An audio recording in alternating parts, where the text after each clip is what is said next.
Y'all got to see most of these stories. I was too young, so I can't back myself up. Y'all so I can't hear my side of it.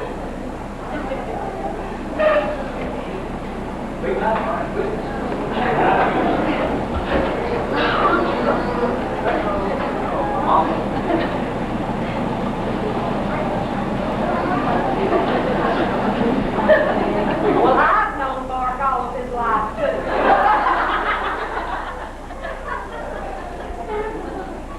I can remember the day that Marc was born. You know, I worked at Piedmont Hospital for years and years. And got roped into helping with surgery. And I went into labor on Friday night. It was kind of late, I remember, because when I got to the hospital, Dr. Sheffield was there. I don't know how many of you remember him. And he had come to examine a football player that had got hurt. The game was over. And he said, yeah, you're in labor. We'll put you in the hospital. With George and Marc, George and Ginger, I was in the hospital in labor maybe 5 or 6 hours. With Marc, I was there all night long. They had surgery scheduled at 8 o'clock the next morning. He was born at 7:15. He just makes it every time. They did get him into the world and then get on with their surgery. And Marc has been a trial. It's one of those trials that several people have mentioned how he always wants to ask questions. I mean, you know, all kids like to ask questions, but it's ridiculous. He's always asking you questions. And there was always a question for the answer that you just got, you know. And I can remember when he started school, and I don't remember if he was in kindergarten or first grade, but it was early. He hated school. Hated it. And every morning I would take him out to Miss Scroggin's house so that she could take the kids on to school. Every day he would ask, why do I have to go to school? And I would, you know, give him these reasons. Well, you need to learn. You know, you need to better yourself. You want to be able to get a job when you get older, and, you know, this kind of thing. And I must know this and this. And I finally just had it up to here one day, and I finally said, Marc, you have to go to school till you're 16 because the federal government says that you have to go to school. And if we don't send you to school, they'll put me and your daddy in jail. Studied a minute and said, well, who'd take care of me and George and Jim? I said, Marc, do you mean that you would let them put me and your daddy in jail? Well, I had to. And he just told us about how he can't defend himself because a lot of the things that were telling her when he was younger. When he was a senior in high school, Mother, why didn't you hold me back? I wish I had another year. That wasn't so long ago. You've heard mention, too, of the way he liked to fly. And he did. One of the pictures you saw, Bill and Jean had been canoeing. They had their trophies. They had a grease pole climbing contest that Marc, nobody ever got to the very top of the pole, but Marc got higher than anybody ever. There were adults and everything else trying, and he was a little fella. He won, I think, $75 for climbing that grease pole. But he liked to climb everything. We had been on vacation, and G and I had been going somewhere. While we were gone, he was climbing and swinging on Grandmother Scroggin's clothesline and fell, and it cut his leg, his head. And I don't remember how many people did it held you down for those stitches. I don't remember it. Jerry. I know Jerry was one of them because I hated him for a long time. He would have let me sit at a doctor. But he had stitches just here. At that time, the Little League players were playing at the elementary school in the center. There was a playground just right next door, which made it real convenient. While G and I were watching George play ball, we just let Ginger and Marc play on the playground. And you just look out there and find them every now and then. Well, one day, just shortly after he had a cut in his leg, I couldn't find him. I was looking on the playground, he was gone. we looked for him. I got G to start help me look for him. You know, we didn't physically go over there. We were just looking for him. We finally got up and started hunting. We got about halfway around and we got to the flagpole, and there he was. And he was about 3/4 of the way up, and there was a metal piece sticking out that the chain would go through. And he told us when he got down that he was afraid it hurt his leg on that metal piece. That's the only reason he stopped. That's the only reason he went up just so high. There are many, many more things that I could tell you, but there's so, you know how they come to you in spurts and then you're gone. When you was two, you climbed up the antenna of your house, and Jimmy was out there installing, and she said, I know, don't tell Mama. By the time she got into the house to tell Carol, Mark had ran the length of the house, jumped down on top of the car, which was parked halfway under the roof there, and was on the ground. So when Carol got there, it was like, good bitch. 2 years old. He was real young when he was climbing things. Like those standing in good stead for his physical exercises that we do here in the Marine. But he's known for a while now that he would be leaving. He came up to the hospital one night about 9 o'clock. Now, I was going to be home at 11, but he made a trip to the hospital at 11 o'clock to get me to sign the paper for him to go in the Marine.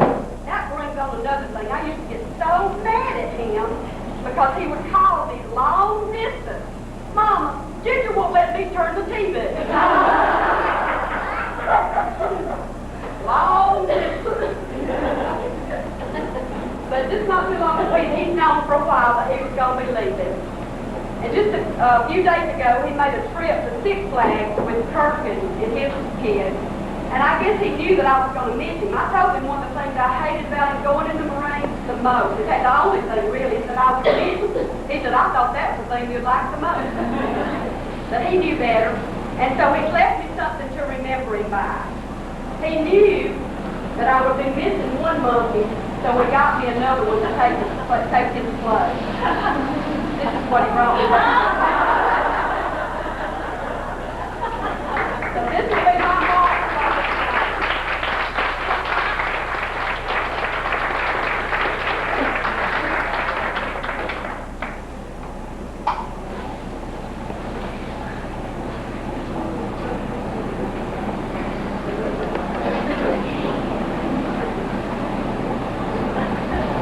Old neighbors know a lot too, Mark. Mark.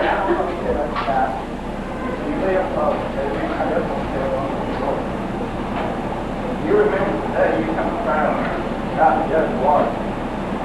I remember going to get a bunch of dirt.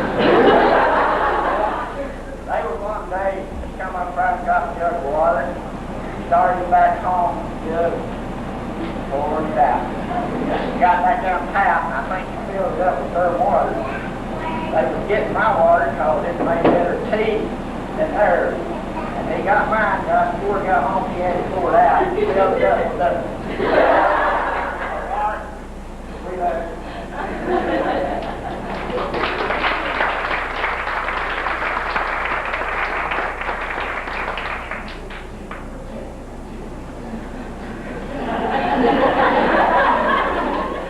There's nobody else yell, child.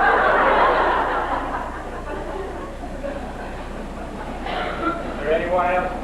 Mark, you want to say a word to you? Come on, Mark. Well, we usually have our, we always try to get a big thing. We'll let Mark sing it. Oh, you want to sing that song? Okay. Get all the youth up here then. How about that? And then go into that antique.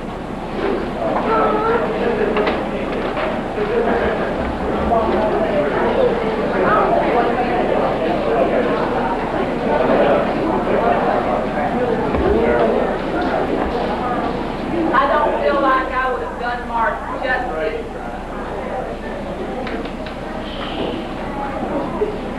If I didn't come and do this, I don't feel like I would have done justice to Mark. It won't be long, I promise. Oh, I don't believe it.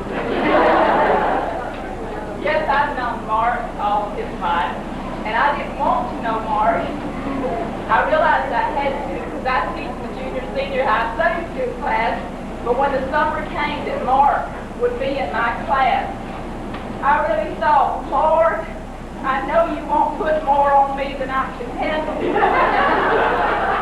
But I think there's a goose this time. But you know, if I had been cheated of that privilege, my life would not have been enriched. Yes, I cry every time. But there's something inside Marc that's so real and so good. And I want to challenge Marc.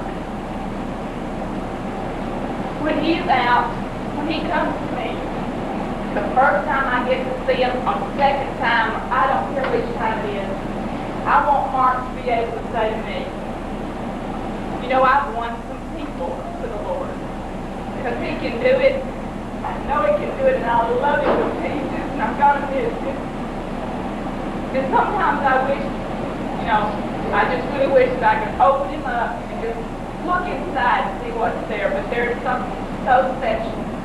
And God has put it there. And Marc can use it. And I know he will. And I challenge you to do that.